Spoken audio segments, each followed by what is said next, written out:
Welcome everybody to this deep dive, and today we're going to be taking a look at Sri Aurobindo's The Mother. Oh, excellent choice. Yeah, we're going to be going through some excerpts from his book, focusing on chapters 1, 2, 3, 5, and 6.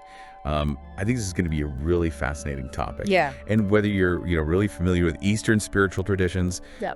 or you're just kind of dipping your toes in, I think there's going to be something in here for everybody. Definitely. So to get started, Sri Aurobindo, right off the bat, lays a really powerful foundation. He talks about how there are these two forces that are absolutely essential for true spiritual transformation. And the first one is, well, it comes from us. It's our own aspiration, our own yearning that surges from within. Our own will to change. Exactly. Yeah. But can't stop there, right? Right. The second force is this divine grace that descends from above. Right. And I think what's really fascinating about how Sri Aurobindo describes grace is that it's not something passive. Yeah, we have to cultivate the right conditions for it to work, and he makes that very clear. That's a really good point. And he uses some really, I think, powerful imagery to kind of drive that home. He talks about the need for total surrender, opening ourselves to the divine, and a complete rejection of anything false within us. Yeah. There's one quote in particular that I think really captures this. He says, and I quote, "If you open yourself on one side to the truth and on another side are constantly opening the gate to hostile forces, it is vain to expect that the divine grace will abide with you. You must keep the temple clean if you wish to install there the living presence." Yes. Wow. Powerful stuff. It is, isn't it? It's like we're preparing this sacred space within ourselves for the divine to reside. Right. What are your thoughts on this idea of surrender? I think it's something that a lot of people maybe struggle with or maybe misunderstand. Yeah, it's really crucial to understand that surrender in this context doesn't mean passivity, right? Okay, yeah. Or like completely relinquishing our will. It's more about a conscious and joyful alignment of our will with the divine will. It's a harmonious collaboration, rather than a forceful takeover. And it's actually, this idea of surrender, I think, is something that resonates in a lot of areas of life, even outside of a purely spiritual context. Absolutely. Yeah, sometimes letting go and trusting a greater force, whether it's, the wisdom of nature or even just the flow of life itself, it can be incredibly liberating, I think. Right. Okay, so now let's get into kind of the heart of the matter. Sri Aurobindo's concept of the mother. Who is this divine mother? What role does she play in our spiritual evolution? This is where Sri Aurobindo's vision really expands, I think, in a really beautiful way. He introduces the concept of the divine mother as the active force of the supreme. So she's not just this distant, abstract entity, but she's this all-encompassing presence that operates on multiple levels of reality. Multifaceted. Multifaceted, exactly. Okay, I'm intrigued. Tell me more. Okay, so Sri Aurobindo explains that the divine mother embodies this triple nature. She's transcendent, universal, and individual all at once.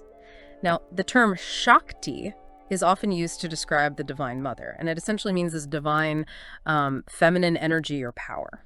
Okay, so that clarifies things a little bit. So how do these three aspects, transcendent, universal, and individual, how do they play out? Okay, well, think of it this way. The transcendent aspect is the original supreme Shakti. She exists above all worlds, and she's the primordial link between creation and the supreme. Then you have the universal aspect, the cosmic Mahashakti, and she's the one orchestrating, containing, and governing all the forces and processes within the universe. So vast. Yeah. It's hard to wrap your mind around. Absolutely. And finally, we have the individual aspect of the mother. She's the embodiment of both the transcendent and the universal. She's acting as a bridge between our human personality and the divine. It's almost like she's both infinitely vast and intimately close to us at the same time. It's a paradox, but it's a beautiful one. So she's this immense cosmic force, yet she's also present within each of us. Yes. And what's even more incredible, I think, is that Sri Aurobindo suggests that even the ignorance and suffering that we experience in the world, this is part of the mother's grand play. It's a way of ultimately guiding humanity towards the light. So even the negative aspects of our existence serve a purpose in her grand scheme. Yeah. That's a profound thought. It's like she's using both the light and the shadow to kind of propel our evolution. Exactly. And that brings us to a really intriguing aspect, the mother's great sacrifice. She takes on the burden of the world's suffering to lead it towards transformation. Wow. We're definitely going to have to delve deeper into that a little bit later. Yes, definitely. But for now, I want to shift our focus to something a bit more tangible. Okay. And these are the four powers of the mother that Sri Aurobindo describes. He names them Maheshwari, Mahakali, Mahalakshmi, and Mahasaraswati. I mean, they sound like characters straight out of some, like, grand epic. They do. And each of these powers represents a distinct aspect of the mother's divinity. So Maheshwari embodies calm, wisdom, compassion, and majesty. Mahakali is this fierce protector, representing overwhelming force, swift action, and the power to dissolve negativity. It's almost like they represent the different sides of a coin. Right. These contrasting but also complementary forces that make up this whole. Exactly. And then we have Mahalakshmi. She's the embodiment of beauty, harmony, delight, and the power of attraction.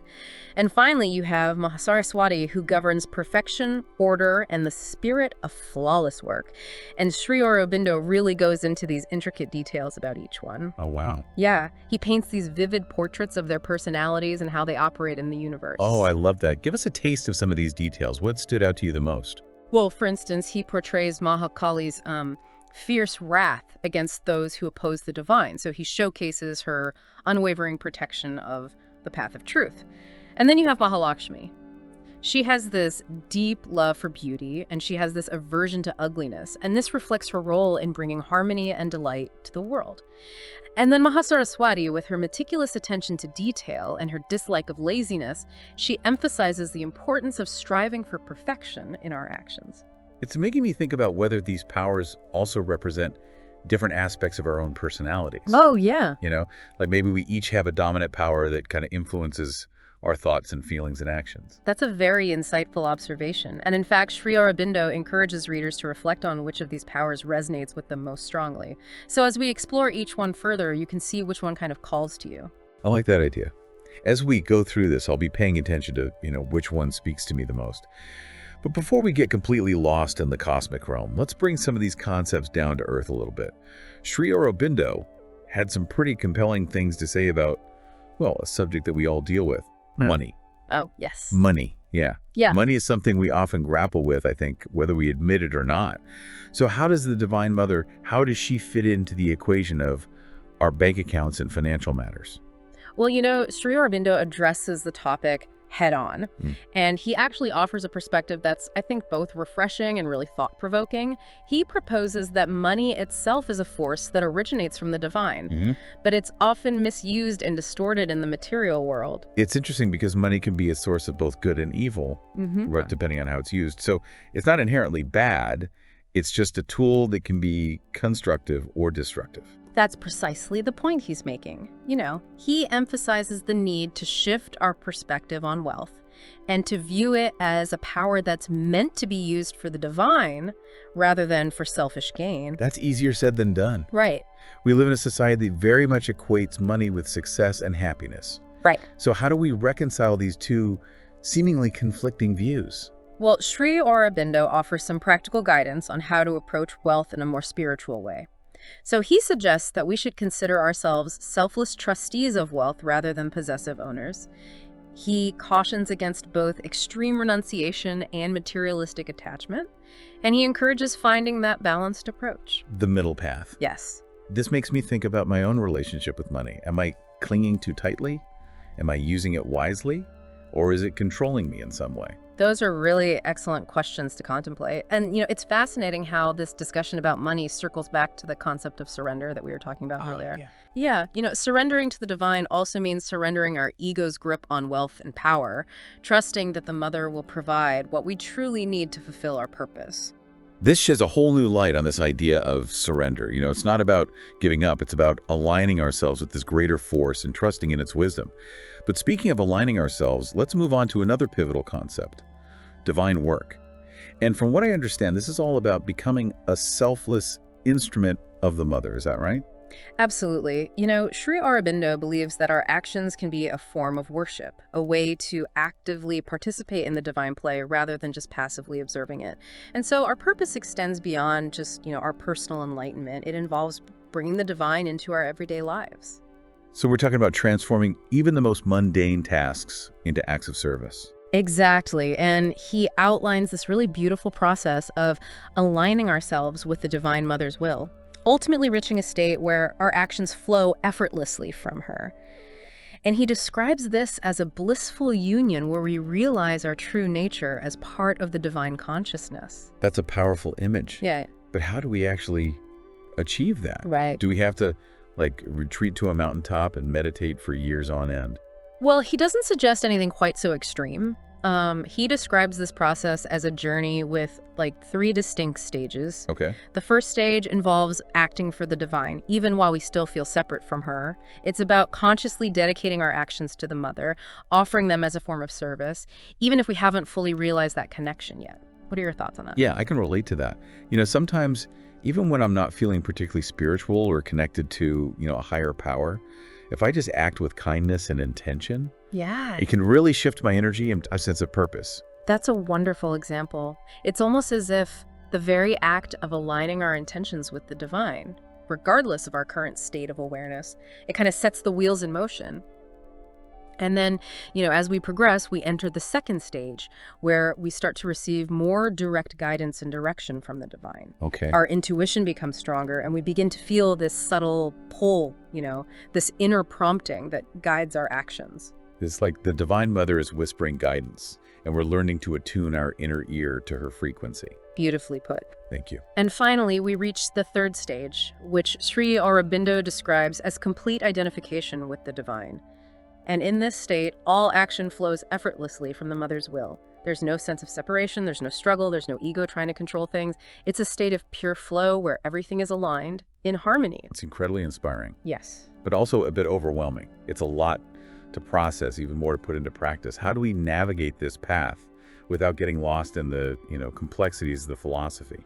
Well, Sri Aurobindo acknowledges that this path is not without its challenges, but he offers some really valuable guidance along the way.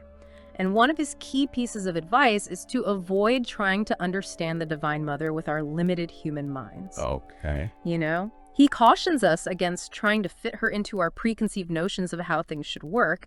Instead, he encourages us to open our hearts and souls to feel her presence with our intuitive, psychic nature rather than overanalyzing everything. What are your thoughts on that approach? I think it's about surrendering to the mystery, trusting that there are forces at play beyond our comprehension, Yes. and letting go of the need to control and analyze, and simply allowing ourselves to be guided by something greater than ourselves. That's a great way to put it. He reminds us that the mother is working in her own way, often behind the scenes, even when we're not aware of it. So even when things feel messy or chaotic, we can trust that she has a plan, even if it doesn't align with our limited human understanding. It's like a reassuring whisper in the midst of the storm. We're not alone. There's a higher intelligence guiding us, even when we can't see it. Exactly. That's comforting. It is. And he also cautions us against expecting instant gratification or miraculous interventions. Okay. He reminds us that the mother operates within the conditions of our world, navigating the complexities of human nature and all the various forces at play. So patience is key. Okay. The process of transformation is gradual. It's a journey of self-discovery and refinement, not a destination to be rushed towards. It makes me think about surrender in a whole new light. It's not about passivity. It's about trusting the wisdom and power of the Divine Mother, even when we don't fully understand what she's doing or why she's doing it. It's kind of like that saying, let go and let God. But in this case, it's let go and let the Divine Mother. We're releasing our ego's grip and allowing ourselves to be guided by this higher power. That's a beautiful way to frame it. And this surrender, this trust, is what opens the door to her grace and guidance. It's about aligning ourselves with the flow of the universe, recognizing that we're part of something much grander than ourselves. I'm starting to see how all of these seemingly disparate pieces fit together. Yeah. We've explored this concept of surrender. We've talked about the Divine Mother's triple nature, her 4 powers. We've even touched upon the spiritual approach to wealth and the profound implications of divine work. But there's still one big question that's lingering in my mind. What about the future? Sri Aurobindo talks about this supramental change as a massive leap in human consciousness that he believed was inevitable. What exactly does that mean, and what role do we play in this cosmic drama? Ah, yes. That's the million-dollar question, isn't it? It is. And it's one that we can dive into after we take a moment to gather our thoughts. Okay, I'm ready when you are. Welcome back. Before we paused, we were just on the verge of exploring Sri Aurobindo's prediction of a supramental change, this incredible leap in human consciousness that he believed was inevitable. It's exciting, A little intimidating, to be honest. It's definitely one of those concepts that really expands the mind. Sri Aurobindo's vision goes beyond just individual transformation. He points towards a global, even evolutionary shift for all of humanity. Yeah, it feels massive, almost too big to even grasp. Right. So, to start, can we just break down what supramental even means? Because it sounds pretty otherworldly. It is. Sri Aurobindo uses this term to describe a level of consciousness that transcends our current, mental limitations. Imagine, a plane of existence where truth, light, and ananda, that's a Sanskrit word for bliss, by the way, Okay. where those are the dominant forces, not our usual struggles and doubts. So it's not just a shift in how we think, but a completely different way of experiencing reality. Exactly. And he believed that this supramental consciousness is the next stage in human evolution. In fact, he was so convinced of this that he declared it was inevitable. It's a question of when, not if. Okay, that is a bold statement. Yeah. So if it's destined to happen, what role do we play? Do we just kind of sit back and wait for this cosmic upgrade to arrive? Not at all. Remember, Sri Aurobindo consistently emphasized the importance of our own efforts alongside divine grace. It's that two-way street we talked about earlier. Our aspiration meets the descending grace. Okay, yeah. So how do we actively participate in this? Are we talking extreme meditation practices, living as ascetics? I mean, what does preparing for this supramental influx actually look like? It's not so much about those outward actions as it is about an inner transformation. It's about embodying the qualities we've been talking about, you know, surrender, sincerity, a commitment to self-purification, a constant yearning for the truth. And these aren't just philosophical concepts. They're practices that align us with the Divine Mother and her powers. So it's about cultivating those qualities within ourselves individually, and then that kind of ripples outwards, affecting the collective. Exactly. As more individuals awaken to this higher consciousness, it creates a momentum, a force that gradually transforms the collective consciousness. That's amazing. It's like reaching a critical mass of awakened beings that kind of tips the scales towards this supramental future. You got it. And Sri Aurobindo believed that the Divine Mother, she orchestrates this entire process. She works through us, guiding and supporting us every step of the way. I have to admit, thinking about this, I feel a little overwhelmed, but in a good way. It's like we're all a part of this immense cosmic play, and our choices and actions have a greater significance than we realize. Absolutely. Our individual journeys are intertwined with this grand narrative of human evolution. And this realization brings us to the question that Sri Aurobindo poses. He says, if this supramental change is inevitable, what role will each of us play in it? What will it take for humanity to be ready to embrace the Mother's full power and grace? Wow, that's a profound question. I don't know if I have an answer yet, but it certainly makes you feel a sense of responsibility, of purpose. It does, and that was Sri Aurobindo's intention. He wasn't providing easy answers. He was prompting us to question, to explore, and to awaken to this immense potential that resides within each of us. Yeah, it's empowering. You know, we're not just passive observers, we're active participants in this unfolding cosmic drama. Exactly. And this ties back to the concept of becoming instruments of the divine. Remember the 3 stages we discussed earlier? Yeah. It begins with intentionally dedicating our actions to the Mother, even when we still feel separate from her. Yeah, and then the second stage, you were describing it as like a growing awareness of her guidance, like our intuition becomes stronger. Right. And ultimately, we reach that 3rd stage, complete identification with the divine, where all actions flow effortlessly from the Mother's will. That sounds incredible, almost unimaginable from where we stand right now. But you're saying Sri Aurobindo assured us that it's possible. It's not just some mystical fantasy. He did.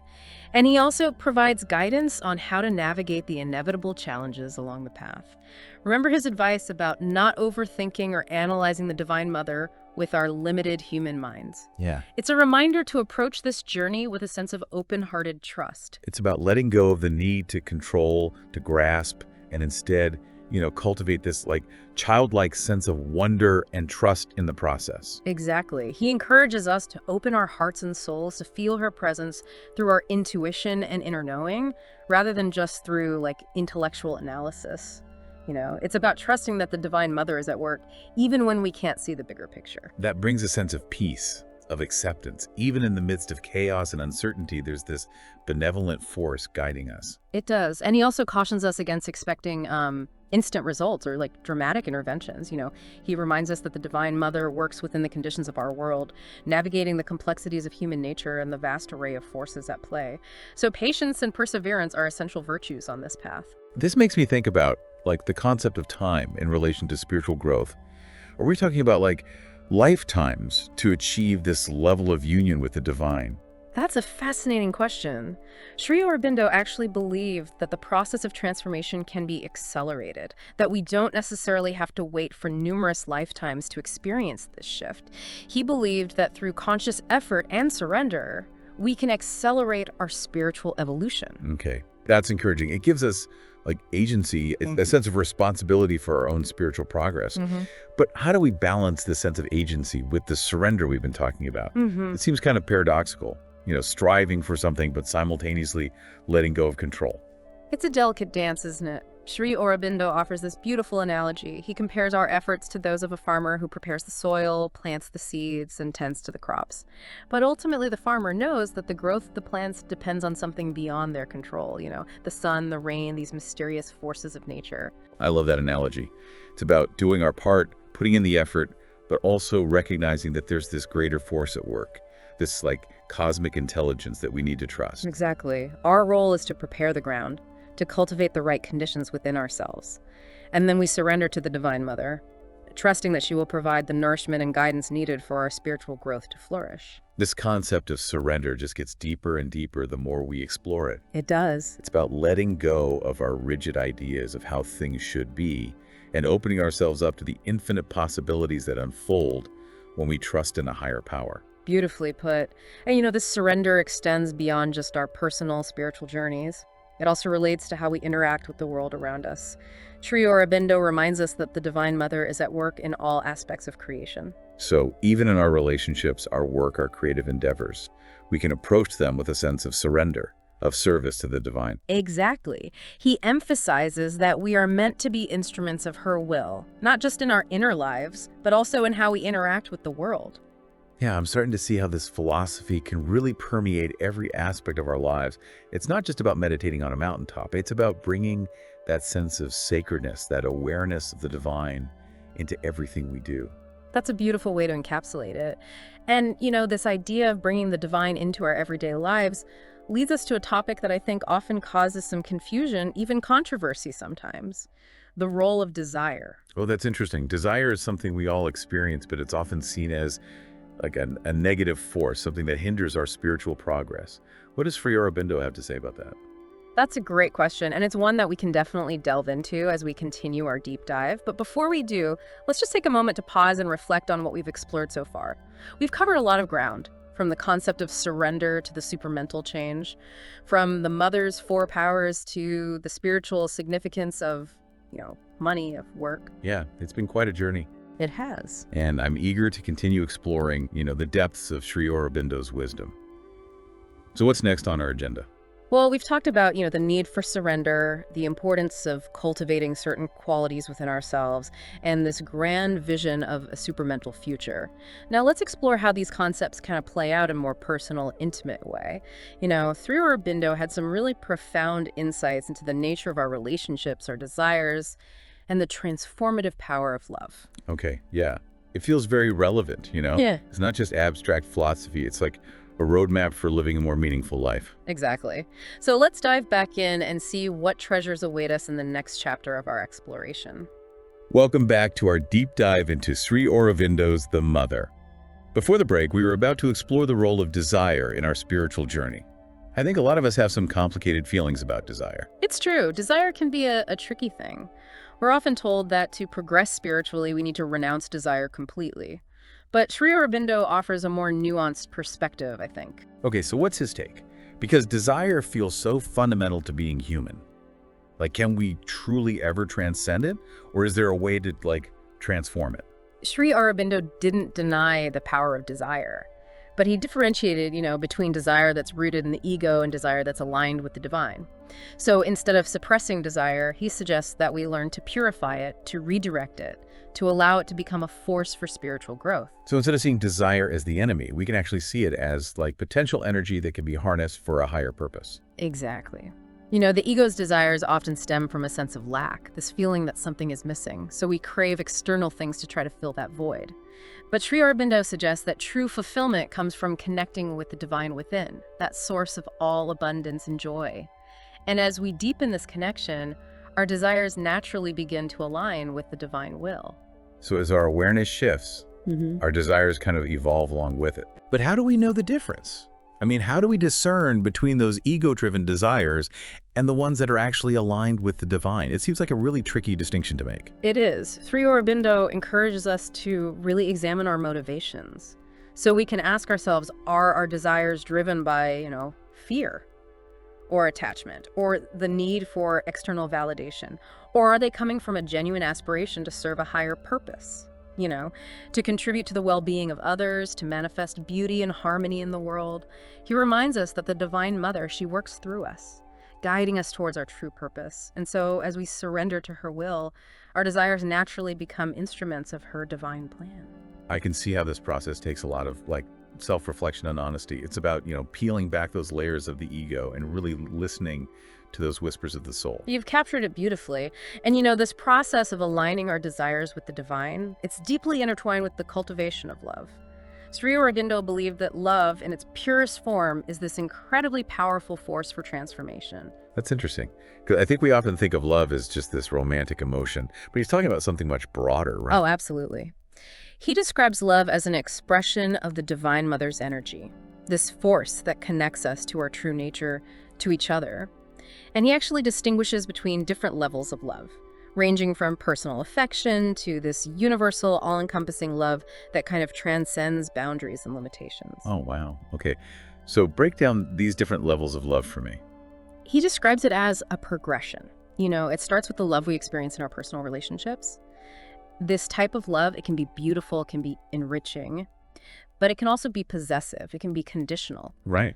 As we evolve spiritually, we begin to experience a more expansive form of love that kind of extends beyond just our immediate circle. We develop compassion for all beings, this sense of interconnectedness with, the web of life. And ultimately, Sri Aurobindo points towards a divine love that permeates all of existence, a love that sees the divine spark in every being, a love that unites us with the source of all creation. Wow, that's a breathtaking vision.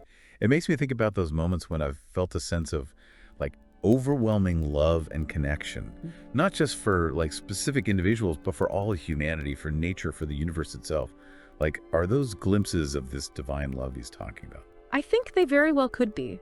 Those moments of, transcendent love, those experiences of unity, of interconnectedness, they offer us a taste of our true nature, a reminder of our inherent divinity. And Sri Aurobindo suggests that as we cultivate this divine love within ourselves, it radiates outwards. It transforms our relationships, and ultimately it contributes to the evolution of consciousness on a global scale. This whole conversation has been so incredibly thought-provoking.